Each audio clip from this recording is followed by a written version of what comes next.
Hey guys, I hope you are doing well. If you haven't been here before, it is Nicole from Dogo Argentino, USA. And today I wanted to give you just a really quick thought that I had on my mind, and that was about invisible fencing. I've been asked about invisible fencing several times, and I just wanted to know my thoughts on it. Dogo Argentinos are a majestic rustic hunting breed that is designed to hunt boar and puma. And because they were designed to hunt boar and puma, they are extremely smart, they're stubborn, they're determined, and they're also willing to ignore pain. That's partially the bull terrier and partially some of the other mastiff breeds that are guardian breeds.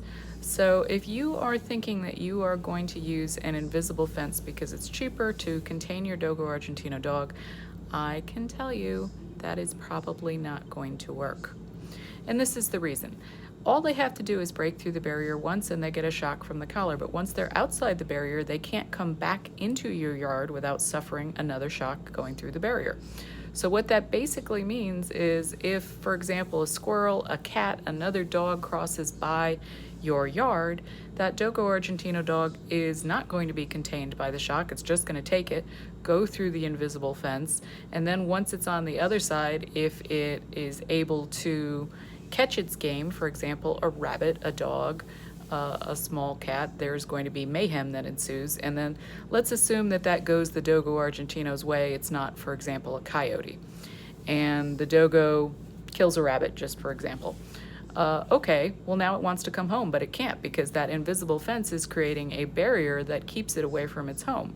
So now, faced with that shock, it's like, okay, well, I'm just going to run around out here because there's no shock out here as opposed to my yard. So it kind of is not, in my opinion, the best way to contain a Dogo Argentino. And so for that reason, I don't really recommend getting invisible fences. Dogo Argentinos are certainly willing to cross that barrier, particularly if the attractant is high enough. So if you've got a prey animal like a rabbit, and my dogs eat whole rabbit and we rabbit hunt, so they're very into rabbits. If it's another dog, let's say a Malinois, walked by your property and that Malinois is intact and you've got a male Dogo Argentino that's intact, chances are they're going to tangle and the invisible fence is going to do nothing for you. So I really do not personally recommend you get invisible fences. I don't think that they are going to be effective for the Dogo Argentino breed. I think they might be effective for very, very small dogs. Oh, gotta roll. It's Nicole from Dogo Argentino USA. Like, comment, share, subscribe. Ciao.